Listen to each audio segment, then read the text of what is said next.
Hello, hello. In today's episode, we will be reading through the D&D Player's Handbook 5th edition for the races.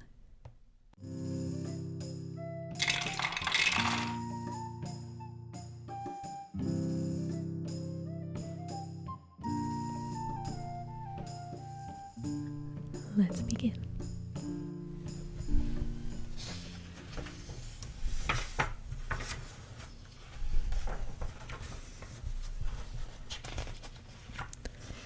The races begin on page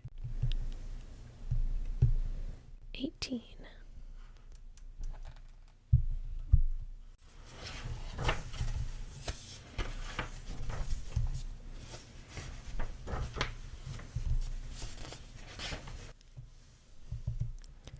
Starting with Dwarf. Kingdoms rich in ancient grandeur, halls carved into the roots of mountains, the echoing of picks and hammers in deep mines and blazing forges, a commitment to clan and tradition, and a burning hatred of goblins and orcs. These common threads unite all dwarves. Short and stout. Bold and hardy, dwarves are known as skilled warriors, miners, and workers of stone and metal. Though they stand well under 5 feet tall, dwarves are so broad and compact that they can weigh as much as a human standing nearly 2 feet taller. Their courage and endurance are also easily a match for any of the larger folk. Dwarven skin ranges from deep brown to a paler hue tinged with red, but the most common shades are light brown or deep tan, like certain tones of earth. Their hair, worn long but in simple styles, is usually black, gray, or brown, though paler dwarves often have red hair. Male dwarves value their beards highly and groom them carefully. Long memory, long grudges. Dwarves can live to be more than 400 years old, so the oldest living dwarves often remember a very different world. For example, some of the oldest dwarves living in Citadel Felbar, in the world of the Forgotten Realms, can recall the day more than 3 centuries ago when orcs conquered the fortress and drove them into an exile that lasted over 250 years. This longevity grants them a perspective on the world that shorter-lived races, such as humans and halflings, lack. Dwarves are solid and enduring like the mountains they love, weathering the passage of centuries with stoic endurance and little change. They respect the traditions of their clans, tracing their ancestry back to the founding of their most ancient strongholds in the youth of the world, and don't abandon these traditions lightly. Part of those traditions is devotion to the gods of the dwarves, who uphold the dwarven ideals of industrious labor, skill in battle, and devotion to the forge. Individual dwarves are determined and loyal, true to their word, and decisive in action, sometimes to the point of stubbornness. Many dwarves have a strong sense of justice, and they are slow to forget wrongs they have suffered. A wrong done to one dwarf is a wrong done to the dwarf's entire clan. So what begins as one dwarf's hunt for vengeance can become a full-blown clan feud.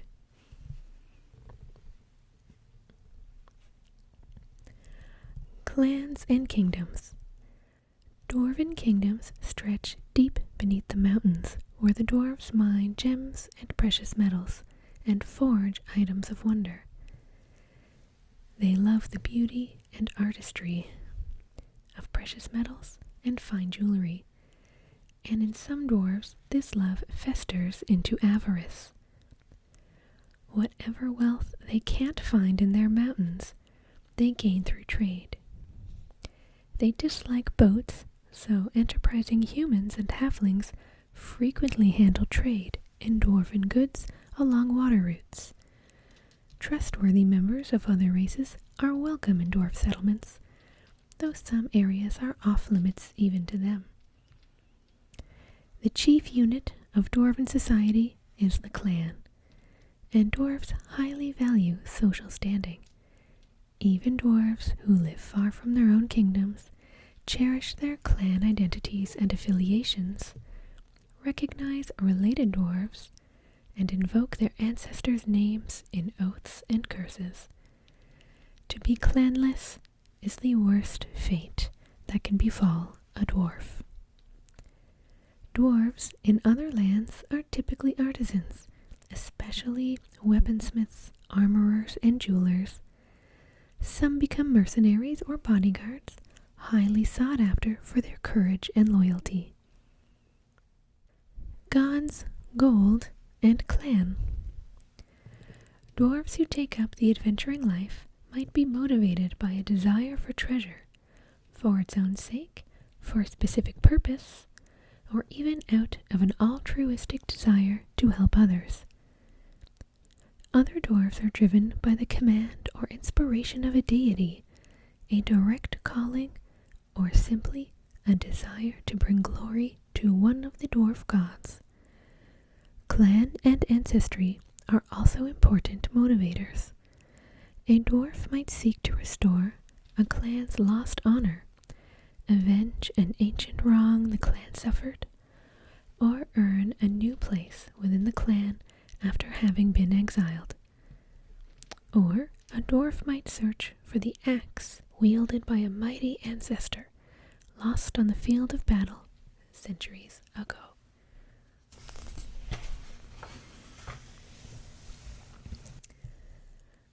Dwarf names. A dwarf's name is granted by a clan elder in accordance with tradition. Every proper dwarven name has been used and reused through the generations. A dwarf's name belongs to the clan, not the individual. A dwarf who misuses or brings shame to a clan name is stripped of the name and forbidden by law to use any dwarven name in its place. Dwarf traits. Your dwarf character has an assortment of inborn abilities, part and parcel of dwarven nature. Ability score increase. Your constitution score increases by 2. Age. Dwarves mature at the same rate as humans, but they're considered young until they reach the age of 50. On average, they live about 350 years. Alignment. Most dwarves are lawful, believing firmly in all the benefits of a well-ordered society. They tend toward good as well, with a strong sense of fair play and a belief that everyone deserves to share in the benefits of a just order. Size. Dwarves stand between 4 and 5 feet tall and average about 150 pounds. Your size is medium. Speed. Your base walking speed is 25 feet. Your speed is not reduced by wearing heavy armor. Dark vision. Accustomed to life underground, you have superior vision in dark and dim conditions. You can see in dim light within 60 feet of you as if it were bright light, and in darkness as if it were dim light. You can't discern color in darkness, only shades of gray. Dwarven resilience. You have advantage on saving throws against poison, and you have resistance against poison damage. Dwarven combat training. You have proficiency with the battle axe, hand axe, light hammer, and warhammer. Tool proficiency. You gain proficiency with the artisan's tool of your choice. Smith's tools, brewer's supplies, or mason's tools. Stone cutting. Whenever you make an intelligence history check related to the origin of stonework, you are considered proficient in the history skill and add double your proficiency bonus to the check instead of your normal proficiency bonus. Languages. You can speak, read, and write Common and Dwarvish. Dwarvish is full of hard consonants and guttural sounds, and those characteristics spill over into whatever other language a dwarf might speak. Subrace. Two main subraces of dwarves populate the worlds of D&D. Hill dwarves and mountain dwarves. Choose one of these subraces. Hill dwarf. As a hill dwarf, you have keen senses, deep intuition, and remarkable resilience. The gold dwarves of Faerun in their mighty southern kingdom are hill dwarves, as are the exiled Nidar and the debased Clar of Kryn in the Dragonlance setting. Ability score increase.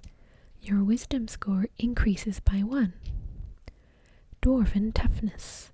Your hit point maximum increases by 1, and it increases by 1 every time you gain a level.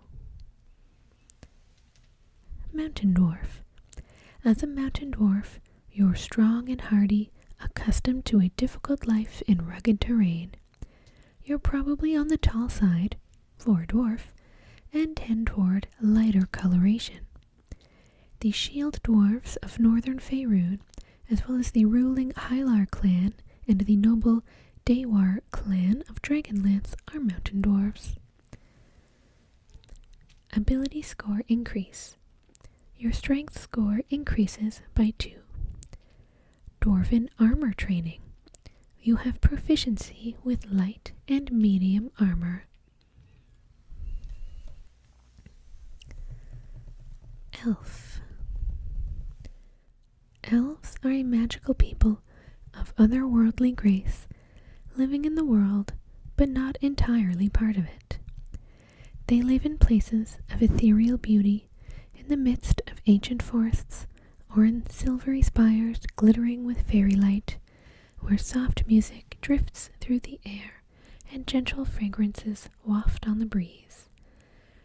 Elves love nature and magic, art and artistry, music and poetry, and the good things of the world. Slender and graceful.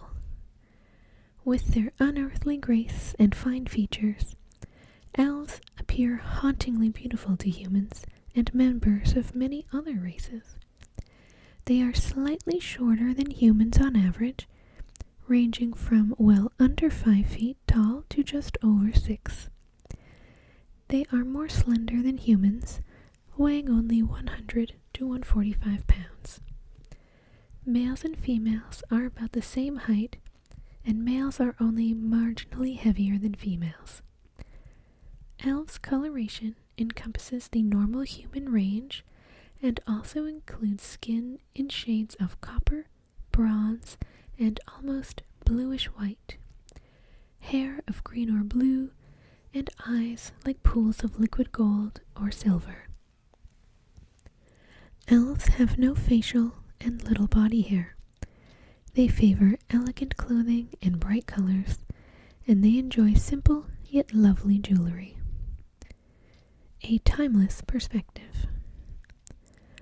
Elves can live well over 700 years, giving them a broad perspective on events that might trouble the shorter-lived races more deeply.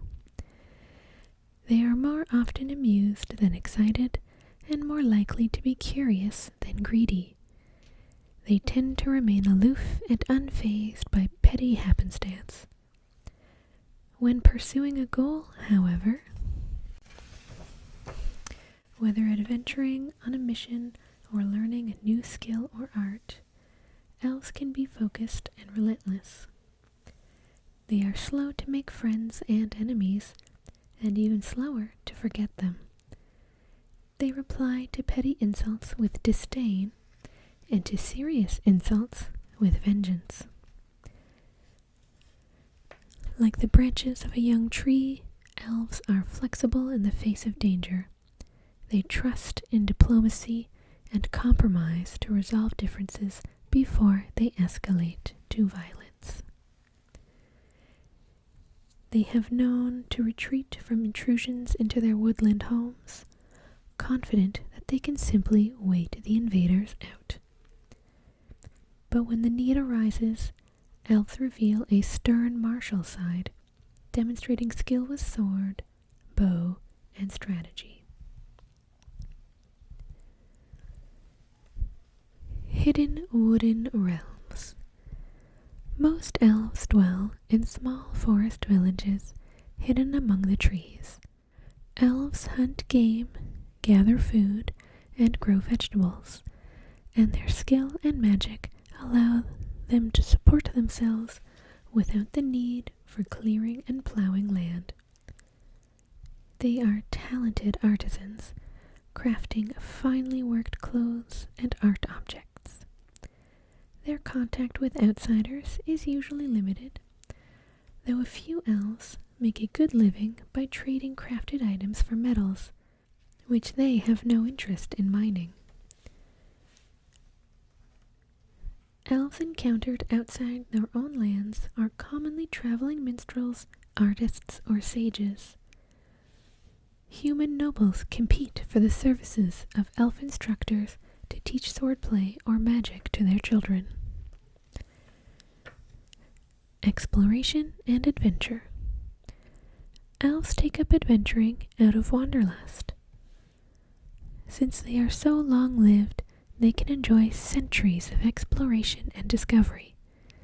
They dislike the pace of human society, which is regimented from day to day, but constantly changing over decades. So they find careers that let them travel freely and set their own pace. Elves also enjoy exercising their martial prowess or gaining greater magical power, and adventuring allows them to do so.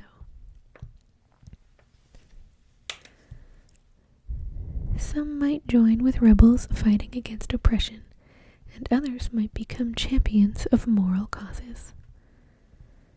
Elf names. Elves are considered children until they declare themselves adults sometime after the 100th birthday, and before this period they are called by child names. On declaring adulthood, an elf selects an adult name, although those who knew him or her as a youngster might continue to use the child's name. Each elf's adult name is a unique creation, though it might reflect the names of respected individuals or other family members. Little distinction exists between male names and female names. The groupings here reflect only general tendencies. In addition, every elf bears a family name, typically a combination of other elfish words. Some elves traveling among humans translate their family names into common, but others retain the elvish version. Elf traits. Your character has a variety of natural abilities, the result of thousands of years of elven refinement. Ability score increase. Your dexterity score increases by 2. Although elves reach physical maturity at about the same age as humans, the elven understanding of adulthood goes beyond physical growth to encompass worldly experience. An elf typically claims adulthood and an adult name around the age of 100 and can live to be 750 years old. Alignment. Elves love freedom, variety, and self-expression. So they lean strongly toward the gentler aspects of chaos. They value and protect others' freedoms as well as their own, and they are more often good than not. The Drow are an exception. Their exile into the Underdark has made them vicious and dangerous. Drow are more often evil than not. Size. Elves range from under 5 to over 6 feet tall and have slender builds. Your size is medium. Speed. Your base walking speed is 30 feet. Dark vision. Accustomed to twilight forests and the night sky, you have superior vision in dark and dim conditions. You can see in dim light within 60 feet of you as if it were bright light, and in darkness as if it were dim light. You can't discern color in darkness, only shades of gray. Keen senses. You have proficiency in the perception skill. Fey ancestry. You have advantage on saving throws against being charmed, and magic can't put you to sleep. Trance. Elves don't need to sleep. Instead, they meditate deeply, remaining semi-conscious for 4 hours a day. The common word for such meditation is trance. While meditating, you can dream after a fashion. Such dreams are actually mental exercises that have become reflexive through the years of practice. After resting in this way, you gain the same benefit that a human does from 8 hours of sleep. Languages. You can speak, read, and write Common and Elvish. Elvish is fluid with subtle intonations and intricate grammar. Elven literature is rich and varied, and their songs and poems are famous among other races. Many bards learn their language so they can add Elvish ballads to their repertoires. Subrace. Ancient divides among the elven people resulted in 3 main subraces: High Elves, Wood Elves, and Dark Elves, who are commonly called Drow. Choose one of these subraces. In some worlds, these subraces are divided still further, such as the Sun Elves and Moon Elves of Forgotten Realms. So if you wish, you can choose a narrower subrace. High Elf. As a High Elf, you have a keen mind and a mastery of at least the basics of magic. In many of the worlds of D&D, there are 2 kinds of High Elves. One type, which includes the Grey Elves and Valley Elves of Greyhawk, the Sylvanesti of Dragonlance, and the Sun Elves of the Forgotten Realms, is haughty and reclusive, believing themselves to be superior to non-elves and even other elves. The other type, including the High Elves of Greyhawk, the Qualinesti of Dragonlance, and the Moon Elves of the Forgotten Realms, are more common and more friendly, and often encountered among humans and other races. The Sun Elves of Faerun, also called Gold Elves or Sunrise Elves, have bronze skin and hair of copper, black, or golden blonde. Their eyes are golden, silver, or black. Moon Elves, also called Silver Elves or Grey Elves, are much paler, with alabaster skin, sometimes tinged with blue. They often have hair of silver white, black, or blue, but various shades of blonde, brown, and red are not uncommon. Their eyes are blue or green and flecked with gold. Ability score increase. Your intelligence score increases by 1. Elf weapon training. You have proficiency with the long sword, short sword, short bow, and long bow.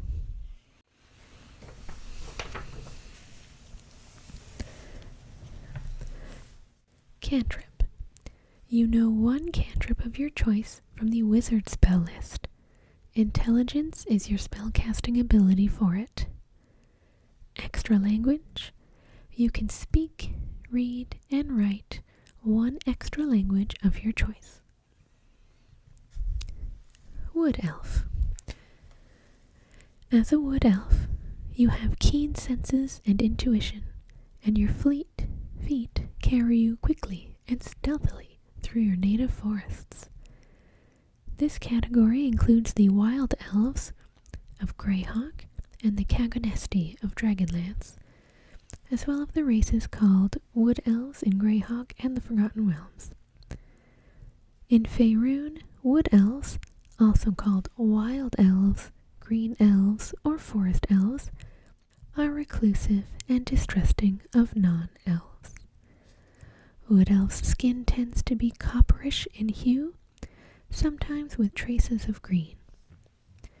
Their hair tends toward browns and blacks, but it is occasionally blonde or copper-colored.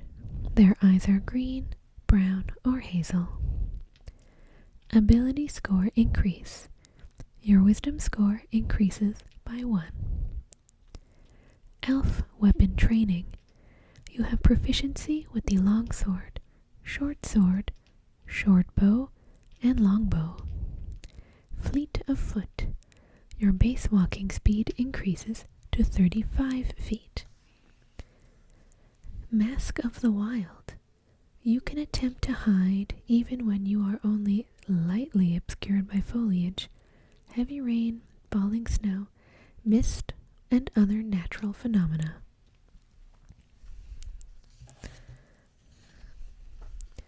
Dark Elf, Drow.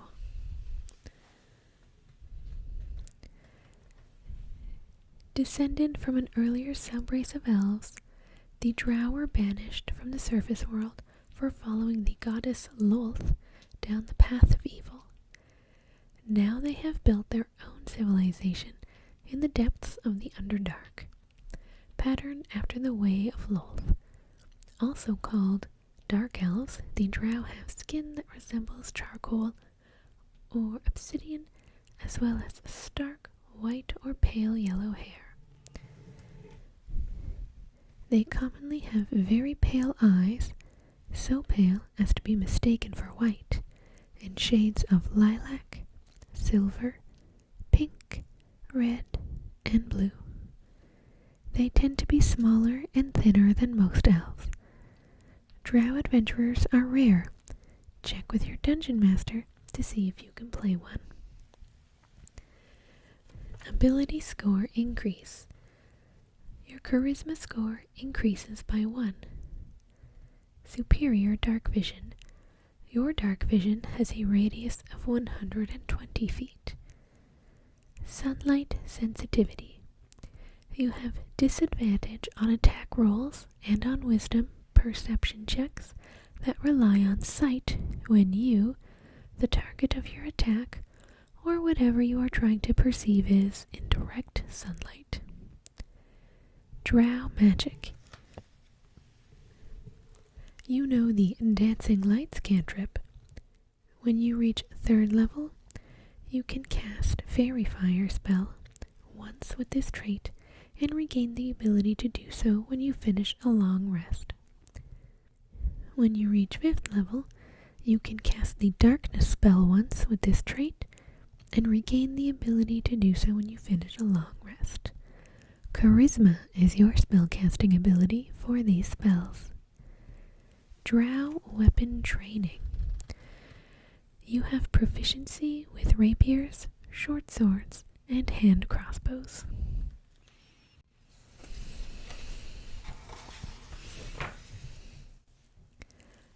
Halfling. The comforts of home are the goals of most halflings' lives, a place to settle in peace and quiet, far from marauding monsters and clashing armies. A blazing fire and a generous meal, a fine drink and fine conversation. Though some halflings live out their days in remote agricultural communities, Others form nomadic bands that travel constantly, lured by the open road and the wide horizon to discover the wonders of new lands and peoples. But even these wanderers love peace, food, hearth, and home. Though home might be a wagon jostling along a dirt road or a raft floating downriver. Small and practical. The diminutive halflings survive in a world full of larger creatures by avoiding notice or, barring that, avoiding offense. Standing about 3 feet tall, they appear relatively harmless, and so have managed to survive for centuries in the shadow of empires and on the edges of wars and political strife. They are inclined to be stout, weighing between 40 and 45 pounds.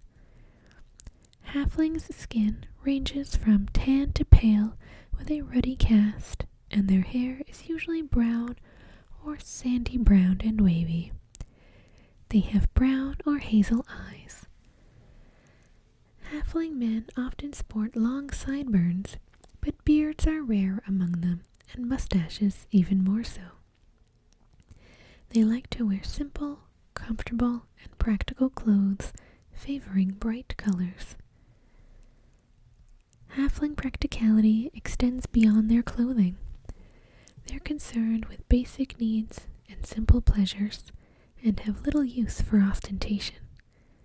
Even the wealthiest of halflings keep their treasures locked in a cellar rather than on display for all to see.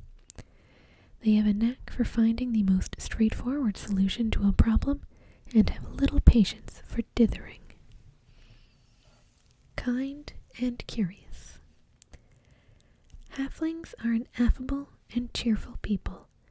They cherish the bonds of family and friendship, as well as the comforts of hearth and home, harboring few dreams of gold or glory. Even adventurers among them usually venture into the world for reasons of community, friendship, wanderlust, or curiosity. They love discovering new things, even simple things such as an exotic food or an unfamiliar style of clothing. Halflings are easily moved to pity and hate to see any living thing suffer. They are generous, happily sharing what they have even in lean times. Blend into the crowd. Halflings are adept at fitting into a community of humans, dwarves, or elves, making themselves valuable and welcome. The combination of their inherent stealth and their unassuming nature helps halflings to avoid unwanted attention. Halflings work readily with others, and they are loyal to their friends, whether halfling or otherwise. They can display remarkable ferocity when their friends, families, or communities are threatened.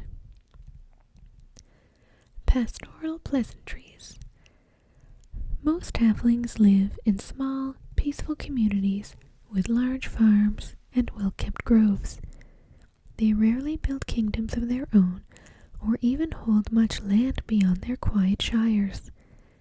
They typically don't recognize any sort of halfling nobility or royalty, instead looking to family elders to guide them. Families preserve their traditional ways despite the rise and fall of empires. Many halflings live among other races, whether the halflings' hard work and loyal outlook offer them abundant rewards and creature comforts.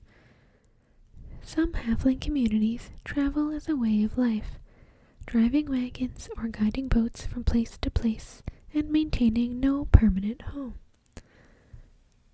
Exploring opportunities. Halflings usually set out on the adventurer's path to defend their communities, support their friends, or explore a wide and wonder-filled world. For them, adventuring is less a career than an opportunity or sometimes a necessity. Halfling names. A halfling has a given name, a family name, and possibly a nickname. Family names are often nicknames that stuck so tenaciously they have been passed down through the generations.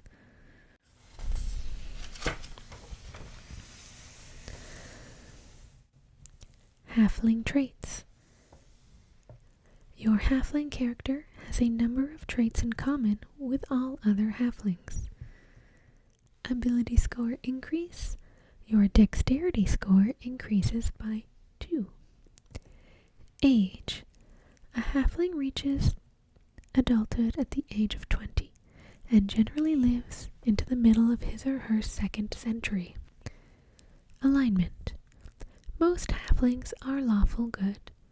As a rule, they are good-hearted and kind, hate to see others in pain, and have no tolerance for oppression. They are also very orderly and traditional, leaning heavily on the support of their community and the comfort of their old ways. Size. Halflings average about 3 feet tall and weigh about 40 pounds. Your size is small. Speed.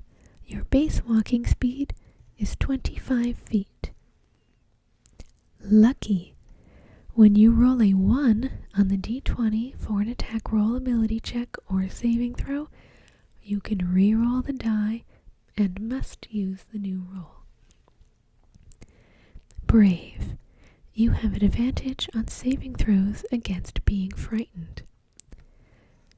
Halfling nimbleness.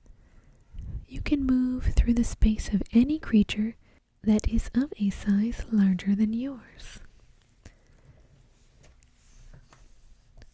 Languages. You can speak, read, and write Common and Halfling. The Halfling language isn't secret, but Halflings are loath to share it with others. They write very little, so they don't have a rich body of literature. Their oral tradition, however, is very strong. Almost all Halflings speak Common to converse with the people in whose lands they dwell or through which they are traveling. Subrace. The two main kinds of halfling, Lightfoot and Stout, are more like closely related families than true subraces. Choose one of these subraces. Lightfoot. As a Lightfoot halfling, you can easily hide from notice, even using other people as cover. You're inclined to be affable and get along well with others. In the Forgotten Realms, Lightfoot halflings have spread the farthest and thus are the most common variety. Lightfoots are more prone to wanderlust than other halflings and often dwell alongside other races or take up a nomadic life. In the world of Greyhawk, these halflings are called Harefeet or Tall Fellows. Ability score increase. Your charisma score increases by 1. Naturally stealthy. You can attempt to hide even when you are obscured only by a creature that is at least one size larger than you. Stout. As a stout halfling, you're hardier than average and have some resistance to poison. Some say that stouts have dwarven blood. In the Forgotten Realms, these halflings are called Stronghearts, and they're most common in the south. Ability score increase. Your constitution score increases by 1.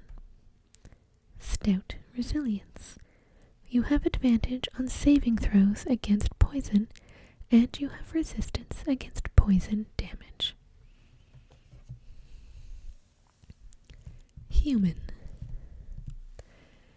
In the reckonings of most worlds, humans are the youngest of the common races, late to arrive on the world scene and short-lived in comparison to dwarves, elves, and dragons. Perhaps it is because of their shorter lives that they strive to achieve as much as they can in the years they are given. Or maybe they feel they have something to prove to the elder races, and that's why they build their mighty empires on the foundation of conquest and trade. Whatever drives them, Humans are the innovators, the achievers, and the pioneers of the worlds. A broad spectrum. With their penchant for migration and conquest, humans are more physically diverse than other common races. There is no typical human. An individual can stand from 5 feet to a little over 6 feet tall and weigh from 125 to 250 pounds.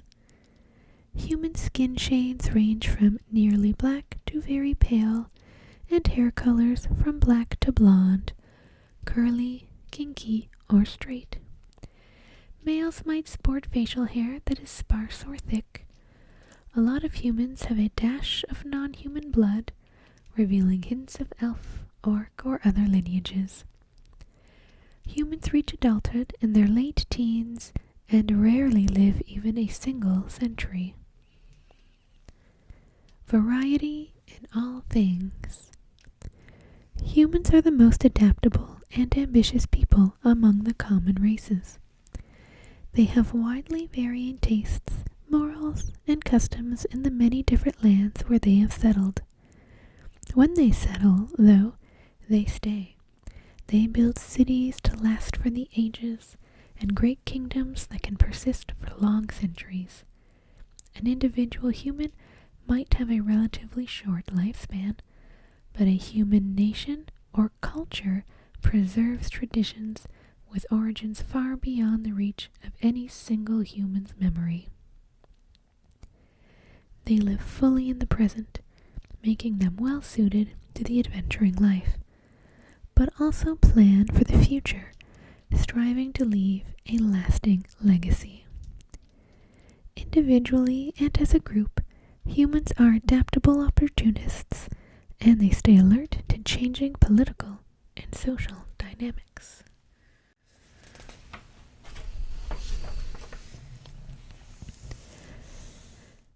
Lasting institutions. Where a single elf or dwarf might take on the responsibility of guarding a special location or a powerful secret, humans found secret orders and institutions for such purposes. While dwarf clans and halfling elders pass on the ancient traditions to each new generation, human temples, governments, libraries, and codes of law fix their traditions in the bedrock of history. Humans dream of immortality, but, except for those few who seek undeath or divine ascension to escape death's clutches, they achieve it by ensuring that they will be remembered when they are gone. Although some humans can be xenophobic, in general their societies are inclusive. Human lands welcome large numbers of non-humans compared to the proportions of humans who live in non-human lands. Exemplars of ambition. Humans who seek adventure are the most daring and ambitious members of a daring and ambitious race. They seek to earn glory in the eyes of their fellows by amassing power, wealth, and fame. More than other people, humans champion causes rather than territories or groups. Human names and ethnicities. Having so much more variety than other cultures, humans as a whole have no typical names. Some human parents give their children names from other languages, such as Dwarvish or Elvish, pronounced more or less correctly. But most parents give names that are linked to their region's culture or to the naming traditions of their ancestors. The material culture and physical characteristics of humans can change wildly from region to region. In the Forgotten Realms, for example, the clothing, architecture, cuisine, music, and literature are different in the northwestern lands of the Silver Marches than in distant Termish or Impiltor to the east, and even more distinctive in far-off Karatur. Human physical characteristics, though, vary according to the ancient migrations of the earliest humans, so that the humans of the Silver Marches have every possible variation of coloration and features. In the Forgotten Realms, 9 human ethnic groups are widely recognized, though over a dozen others are found in more localized areas of Faerun. These groups, and the typical names of their members, can be used as inspiration no matter which world your human is in. Human traits. It's hard to make generalizations about humans, but your human character has these traits. Ability score increase. Your ability scores each increase by 1. Age. Humans reach adulthood in their late teens and live less than a century. Alignment. Humans tend toward no particular alignment. The best and the worst are found among them. Size. Humans vary widely in height and build, from barely 5 feet to well over 6 feet tall. Regardless of your position in that range, your size is medium. Speed. Your base walking speed is 30 feet. Languages. You can speak, read, and write Common and 1 extra language of your choice. Humans typically learn the languages of other peoples they deal with, including obscure dialects. They are fond of sprinkling their speech with words borrowed from other tongues. Orc curses, Elvish musical expressions, Dwarvish military phrases, and so on.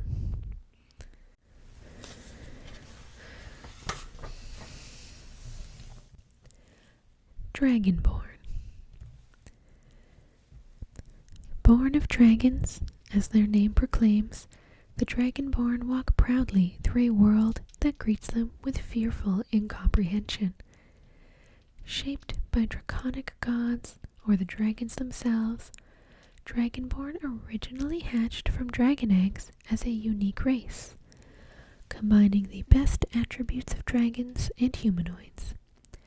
Some Dragonborn are faithful servants to true dragons, others form the ranks of soldiers in great wars, and still others find themselves adrift with no clear calling in life. Proud dragonkin. Dragonborn look very much like dragons standing erect in humanoid form, though they lack wings or a tail. The first Dragonborn had scales of vibrant hues, matching the colors of their dragon kin, but generations of interbreeding have created a more uniform appearance. Their small, fine scales are usually brass or bronze in color, sometimes ranging to scarlet, rust, gold, or copper green. They are tall and strongly built, often standing close to 6.5 feet tall and weighing 300 pounds or more. Their hands and feet are strong, talon-like claws with 3 fingers and a thumb on each hand. The blood of a particular type of dragon runs very strong through some Dragonborn clans. These Dragonborn often boast scales that more closely match those of their dragon ancestor. Bright red, green, blue, or white, lustrous black, or gleaming metallic gold, silver, brass, copper, or bronze. Self-sufficient clans. To any Dragonborn, the clan is more important than life itself.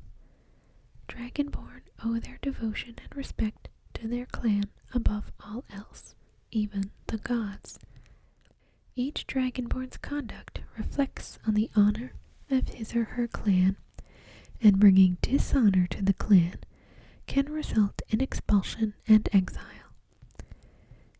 Each Dragonborn knows his or her station and duties within the clan, and honor demands maintaining the bounds of that position. A continual drive for self-improvement reflects the self-sufficiency of the race as a whole.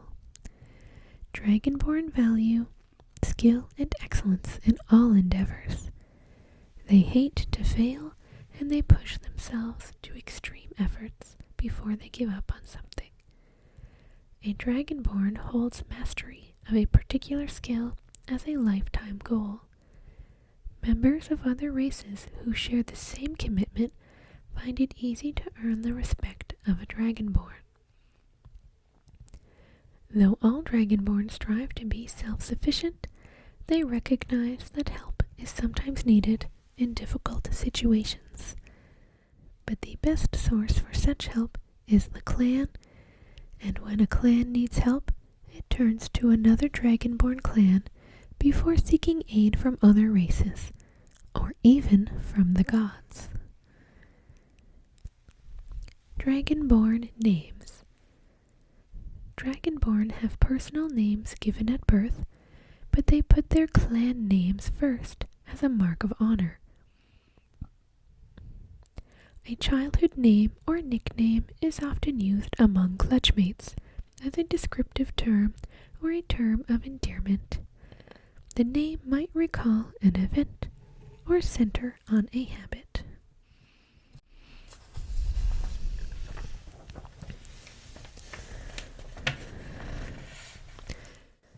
Dragonborn traits.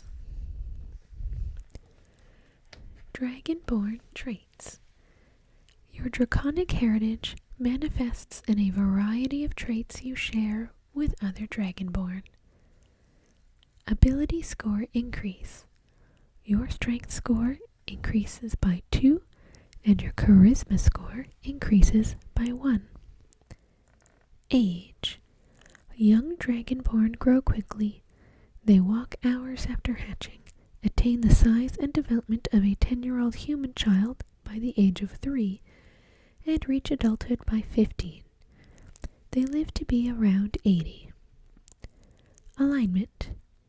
Dragonborn tend to the extremes, making a conscious choice for one side or the other in the cosmic war between good and evil. Size.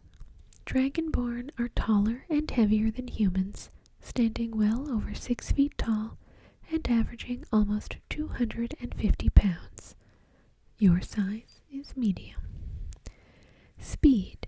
Your base walking speed is 30 feet. Draconic ancestry. You have draconic ancestry.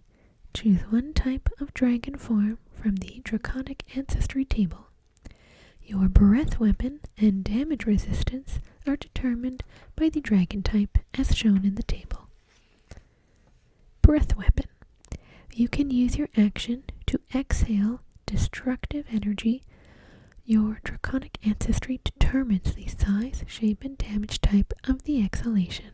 When you use your breath weapon, each creature in the area of the exhalation must make a saving throw, the type of which is determined by your draconic ancestry. The DC for this saving throw equals 8 plus your constitution modifier plus your proficiency bonus. A creature takes 2d6 damage on a failed save and half as much damage on a successful one. The damage increases to 3d6 at 6th level, 4d6 at 11th level, and 5d6 at 16th level. After you use your breath weapon, you can't use it again until you complete a short or long rest. Damage resistance. You have resistance to the damage type associated with your draconic ancestry. Languages. You can speak, read, and write Common and Draconic. Draconic is thought to be one of the oldest languages and is often used in the study of magic. The language sounds harsh to most other creatures and includes numerous hard consonants and sibilants. Gnome. A constant hum of busy activity pervades the warrens and neighborhoods where gnomes form their close-knit communities. Louder sounds punctuate the hum, a crunch of grinding gears here, a minor explosion there, a yelp of surprise or triumph, and especially bursts of laughter. Gnomes take delight in life, enjoying every moment of invention, exploration, investigation, creation, and play. Vibrant expression. A gnome's energy and enthusiasm for living shines through every inch of his or her tiny body.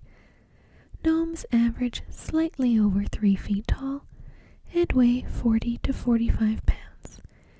Their tan or brown faces are usually adorned with broad smiles beneath their prodigious noses, and their bright eyes shine with excitement.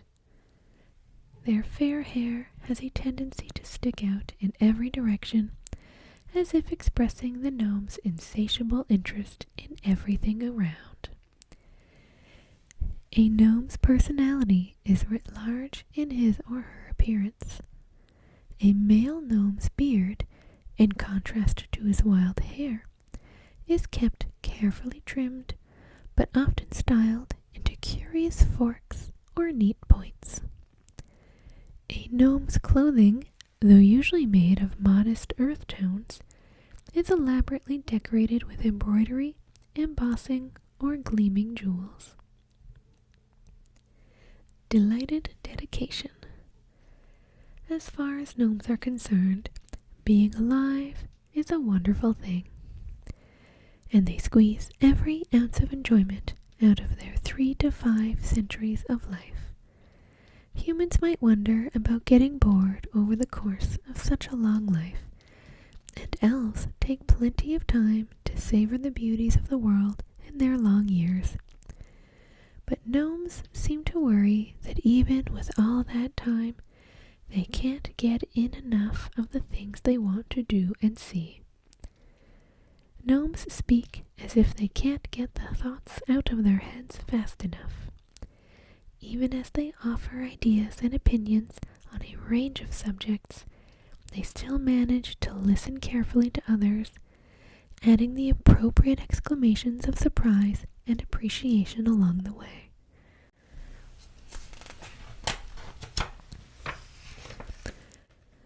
Though gnomes love jokes of all kinds, particularly puns and pranks, they're just as dedicated to the more serious tasks they undertake. Many gnomes are skilled engineers, alchemists, tinkers, and inventors. They're willing to make mistakes and laugh at themselves in the process of perfecting what they do, taking bold, sometimes foolhardy risks, and dreaming large. Bright burrows. Gnomes make their homes in hilly wooded lands. They live underground, but get more fresh air than dwarves, enjoying the natural, living world on the surface whenever they can. Their homes are well hidden by both clever construction and simple illusions. Welcome visitors are quickly ushered into the bright, warm burrows. Those who are not welcome are unlikely to find the burrows in the first place. Gnomes who settle in human lands are commonly gem cutters, engineers, sages, or tinkers. Some human families retain gnome tutors, ensuring that their pupils enjoy a mix of serious learning and delighted enjoyment. A gnome might tutor several generations of a single human family over the course of his or her long life. Gnome names. Gnomes love names, and most have half a dozen or so. A gnome's mother, father, clan elder, aunts and uncles each give the gnome a name, and various nicknames from just about everyone else might or might not stick over time. Gnome names are typically variants on the names of ancestors or distant relatives, though some are purely new inventions. When dealing with humans and others who are stuffy about names, a gnome learns to use no more than 3 names. a personal name, a clan name, and a nickname. Choosing the one in each category that's the most fun to say. Seeing the world. Curious and impulsive, gnomes might take up adventuring as a way to see the world or for the love of exploring. As lovers of gems and other fine items, gnomes take to adventuring as a quick, if dangerous, path to wealth. Regardless of what spurs them to adventure, gnomes who adopt this way of life eke as much enjoyment out of it as they do out of any other activity they undertake, sometimes to the great annoyance of their adventuring companions. Gnome traits. Your gnome character has certain characteristics in common with all other gnomes. Ability score increase. Your intelligence score increases by 2. Age. Gnomes mature at the same rate humans do, and most are expected to settle down into an adult life by around age 40. They can live 350 to almost 500 years. Alignment. Gnomes are more often good. Those who tend toward law are sages, engineers, researchers, scholars, investigators, or inventors. Those who tend toward chaos are minstrels, tricksters, wanderers, or fanciful jewelers. Gnomes are good-hearted, and even the tricksters among them are more playful than vicious. Size. Gnomes are between 3 and 4 feet tall and average about 40 pounds. Your size is small. Speed. Your base walking speed is 25 feet. Dark vision. Accustomed to the life underground, you have superior vision in dark and dim conditions. You can see in dim light within 60 feet of you as if it were bright light, and in darkness as if it were dim light. You can't discern color in darkness, only shades of gray. Gnome cunning. You have advantage on all intelligence, wisdom, and charisma saving throws against magic. Languages. You can speak, read, and write Common and Gnomish. The Gnomish language, which uses the Dwarvish script, is renowned for its technical treatises and its catalogues of knowledge about the natural world. Subrace. 2 subraces of gnomes are found among the worlds of D&D: forest gnomes and rock gnomes. Choose one of these subraces. Forest gnome.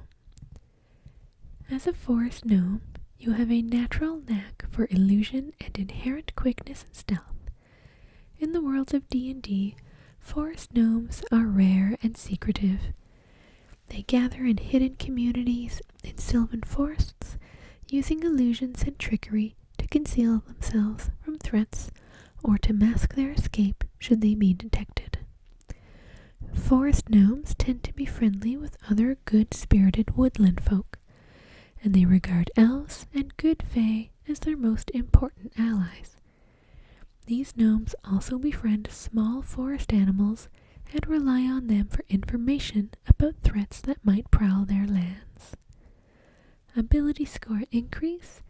Your dexterity score increases by 1. Natural illusionist. You know the minor illusion cantrip. Intelligence is your spellcasting ability for it. Speak with small beasts. Through sounds and gestures, you can communicate simple ideas with small or smaller beasts. Forest gnomes love animals and often keep squirrels, badgers, rabbits, moles, woodpeckers, and other creatures as beloved pets. Rock gnome. As a rock gnome, you have a natural inventiveness and hardiness beyond that of other gnomes. Most gnomes in the worlds of D&D are rock gnomes, including the Tinker Gnomes of the Dragonlance setting. Ability score increase. Your Constitution score increases by 1. Artificer's lore. Whenever you make an intelligence history check related to magic items, alchemical objects, or technological devices, you can add twice your proficiency bonus instead of any proficiency bonus you normally apply. Tinker. You have proficiency with artisan's tools, tinker's tools. Using these tools, you can spend 1 hour and 10 gold piece worth of materials to construct a tiny clockwork device. AC 5, 1 HP. The device ceases to function after 24 hours unless you spend 1 hour repairing it to keep the device functioning, or when you use your action to dismantle it. At that time, you can reclaim the materials used to create it. You can have up to 3 such devices active at a time. When you create a device, choose one of the following options. Clockwork toy. This toy is a clockwork animal, monster, or person, such as a frog, mouse, bird, dragon, or soldier. When placed on the ground, the toy moves 5 feet across the ground on each of your turns in a random direction. It makes noises as appropriate to the creature it represents. Fire starter. The device produces a miniature flame which you can use to light a candle, torch, or campfire. Using the device requires your action. Music box. When opened, this music box plays a single song at a moderate volume. The box stops playing when it reaches the song's end or when it is closed. Half-elf. Walking in two worlds, but truly belonging to neither, half-elves combine what some say are the best qualities of their elf and human parents. Human curiosity, inventiveness, and ambition, tempered by the refined senses, love of nature, and artistic tastes of the elves. Some half-elves live among humans, set apart by their emotional and physical differences, watching friends and loved ones age while time barely touches them. Others live with the elves, growing restless as they reach adulthood in the timeless elven realms, while their peers continue to live as children. Many half-elves, unable to fit into either society, choose lives of solitary wandering or join with other misfits and outcasts in the adventuring life. Of two worlds. To humans, half-elves look like elves, and to elves, they look human. In height, they're on par with both parents, though they're neither as slender as elves nor as broad as humans.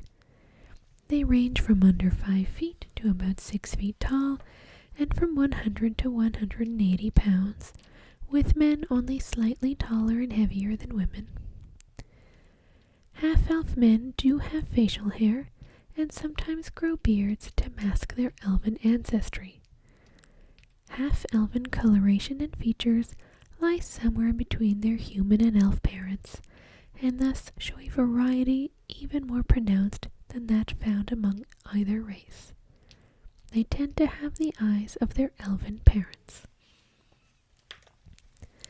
Diplomats or wanderers.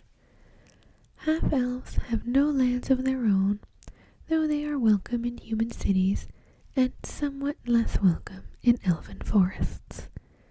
In large cities, in regions where the elves and humans interact often, half-elves are sometimes numerous enough to form small communities of their own. They enjoy the company of other half-elves, the only people who truly understand what it is to live between these two worlds. In most parts of the world, though, half-elves are uncommon enough that one might live for years without meeting another. Some half-elves prefer to avoid company altogether, wandering the wilds as trappers, foresters, hunters, or adventurers, and visiting civilizations only rarely. Like elves, they are driven by the wanderlust that comes of their longevity. Others, in contrast, throw themselves into the thick of society, putting their charisma and social skills to great use in diplomatic roles or as swindlers. Half-elf names. Half-elves use either human or elven naming conventions. As if to emphasize that they don't really fit into either society, half-elves raised among humans are often given elven names, and those raised among elves often take human names. Half-elf traits. Your half-elf character has some qualities in common with elves and some that are unique to half-elves. Ability score increase. Your charisma score increases by 2, and 2 other ability scores of your choice increase by 1. Age. Half-elves mature at the same rate humans do and reach adulthood around the age of 20. They live much longer than humans, however, often exceeding 180 years. Alignment.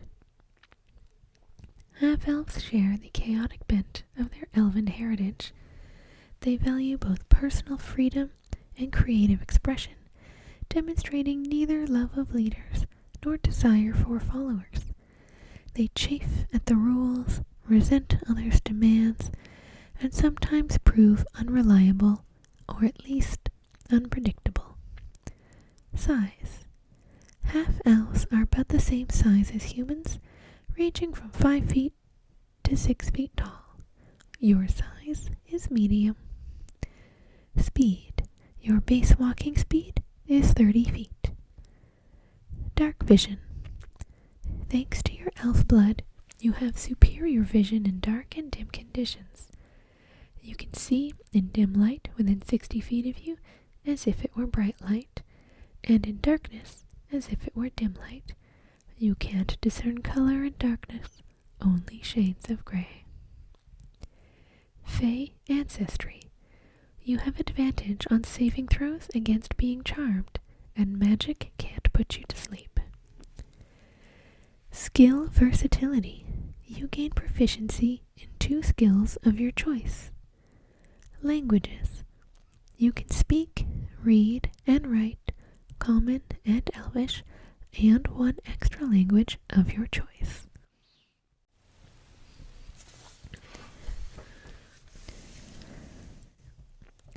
Half-orc. Whether united under the leadership of a mighty warlock, or having fought to a standstill after years of conflict, orc and human tribes sometimes form alliances, joining forces into a larger horde to the terror of civilized lands nearby. When these alliances are sealed by marriages, half-orcs are born. Some half-orcs rise to become proud chiefs of orc tribes, their human blood giving them an edge over their full-blooded orc rivals. Some venture into the world to prove their worth among humans and other more civilized races. Many of these become adventurers, achieving greatness for their mighty deeds and notoriety for their barbaric customs and savage fury. Scarred and strong. Half-orcs' grayish pigmentation, sloping foreheads, jutting jaws, prominent teeth, and towering builds make their orcish heritage plain for all to see. Half-orcs stand between 5 and 7 feet tall and usually weigh between 180 and 250 pounds. Orcs regard battle scars as tokens of pride and ornamental scars as things of beauty. Other scars, though, mark an orc or half-orc as a former slave or a disgraced exile. Any half-orc who has lived among or near orcs has scars, whether they are marks of humiliation or of pride, recounting their past exploits and injuries. Such a half-orc living among humans might display these scars proudly or hide them in shame. The mark of Gruumsh. The one-eyed god Gruumsh created the orcs, and even those orcs who turn away from his worship can't fully escape his influence. The same is true of half-orcs, though their human blood moderates the impact of their orcish heritage. Some half-orcs hear the whispers of Gruumsh in their dreams, calling them to unleash the rage that simmers within them. Others feel Gruumsh's exultation when they join in melee combat, and either exult along with him or shiver with fear and loathing. Half-orcs are not evil by nature, but evil does lurk within them, whether they embrace it or rebel against it.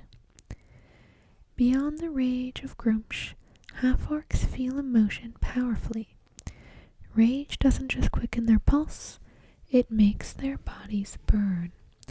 An insult stings like acid, and sadness saps their strength.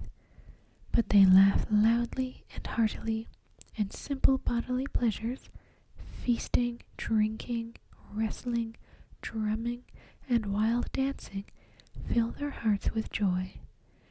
They tend to be short-tempered and sometimes sullen, more inclined to action than contemplation, and to fighting than arguing. The most accomplished half-orcs are those with enough self-control to get by in a civilized land. Tribes and slums. Half-orcs most often live among orcs. Of the other races, humans are more likely to accept half-orcs, and half-orcs almost always live in human lands when not living among orc tribes. Whether proving themselves among rough barbarian tribes or scrabbling to survive in the slums of larger cities, half-orcs get by on their physical might, their endurance, and their sheer determination they inherit from their human ancestry. Half-orc names. Half-orcs usually have names appropriate to the culture in which they were raised. A half-orc who wants to fit in among humans might trade an orc name for a human name. Some half-orcs with human names decide to adopt a guttural orc name because they think it makes them more intimidating. Half-orc traits. Your half-orc character has certain traits deriving from your orc ancestry. Ability score increase. Your strength score increases by 2, and your constitution score increases by 1. Age. Half-orcs mature a little faster than humans, reaching adulthood around age 14. They age noticeably faster and rarely live longer than 75 years. Alignment. Half-orcs inherit a tendency towards chaos from their orc parents and are not strongly inclined toward good. Half-orcs raised among orcs and willing to live out their lives among them are usually evil. Size. Half-orcs are somewhat larger and bulkier than humans, and they range from 5 to well over 6 feet tall. Your size is medium. Speed. Your base walking speed is 30 feet. Dark vision. Thanks to your orc blood, you have superior vision in dark and dim conditions. You can see in dim light within 60 feet of you as if it were bright light, and in darkness as if it were dim light. You can't discern color in darkness, only shades of gray. Menacing. you gain proficiency in the intimidation skill. Relentless endurance. When you are reduced to 0 hit points, but not killed outright, you can drop to 1 hit point instead. You can't use this feature again until you finish a long rest. Savage attacks. When you score a critical hit with a melee weapon attack, you can roll one of the weapon's damage dice one additional time and add it to the extra damage of the critical hit. Languages. You can speak, read, and write Common and Orc. Orc is a harsh, grating language with hard consonants. It has no script of its own, but is written in the Dwarvish script.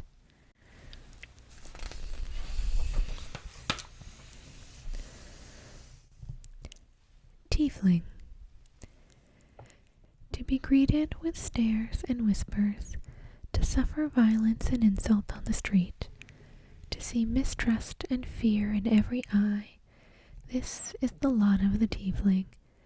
And to twist the knife, tieflings know that this is because a pact struck generations ago infused the essence of Asmodeus, overlord of the 9 hells, into their bloodline. Their appearance and their nature are not their fault, but the result of an ancient sin, for which they and their children and their children's children will always be held accountable. Infernal bloodline. Tieflings are derived from human bloodlines, and in the broadest possible sense, they still look human.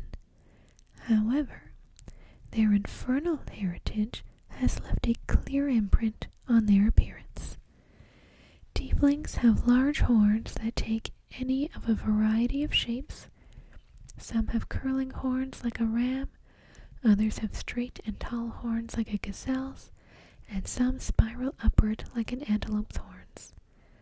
They have thick tails, 4 to 5 feet long, which lash or coil around their legs when they get upset or nervous. Their canine teeth are sharply pointed, and their eyes are solid colors: black, red, white, silver, or gold, with no visible sclera or pupil.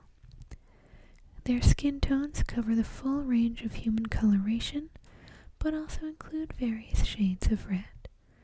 Their hair, cascading down from behind their horns, is usually dark, from black or brown to dark red, blue, or purple.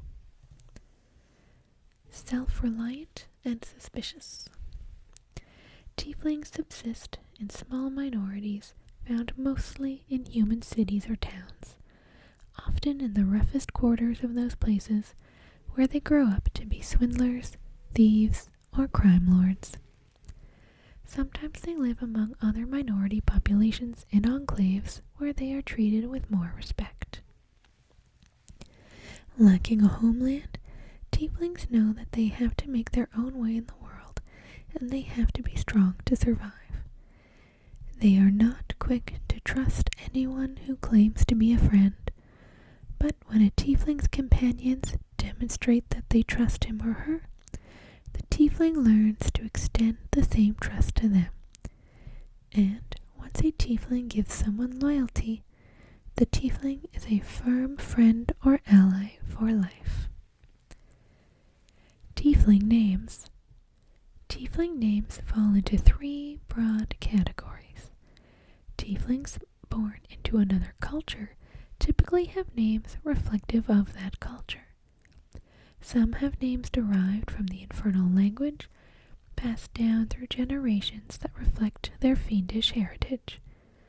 And some younger tieflings, striving to find a place in the world, adopt a name that signifies a virtue or other concept and then try to embody that concept. For some, the chosen name is a noble quest. For others, it's a grim destiny.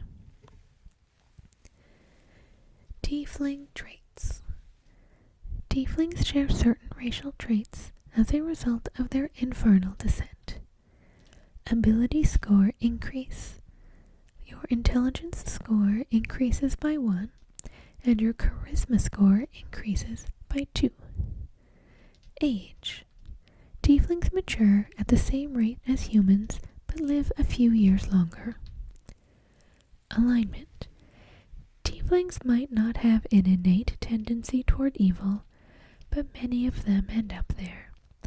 Evil or not, an independent nature inclines many tieflings toward a chaotic alignment. Size. Tieflings are about the same size and build as humans. Your size is medium. Speed. Your base walking speed is 30 feet. Dark vision. Thanks to your infernal heritage, you have superior vision in dark and dim conditions. You can see dim light within 60 feet of you as if it were bright light, and in darkness as if it were dim light. You can't discern color in darkness, only shades of gray. Hellish resistance. You have resistance to fire damage. Infernal legacy. You know the thaumaturgy cantrip. When you reach 3rd level, you can cast the Hellish Rebuke spell as a 2nd level spell once with this trait, and regain the ability to do so when you finish a long rest. When you reach 5th level, you can cast the Darkness spell once with this trait, and regain the ability to do so when you finish a long rest. Charisma is your spellcasting ability for these spells. Languages. You can speak, read, and write Common and Infernal.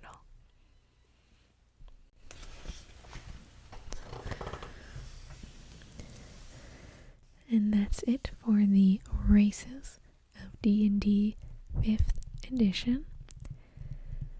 Perhaps in our next video we will read through the classes. I hope you enjoyed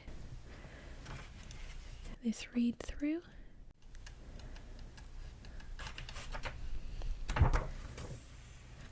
If you're still awake, feel free to hit that like button, and please let me know in the comments below what race you are currently playing.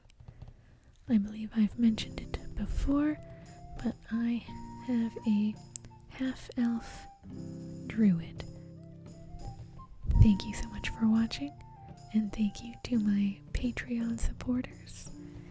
Your name should be flashing across the screen right about now. Thank you, and sweet dreams.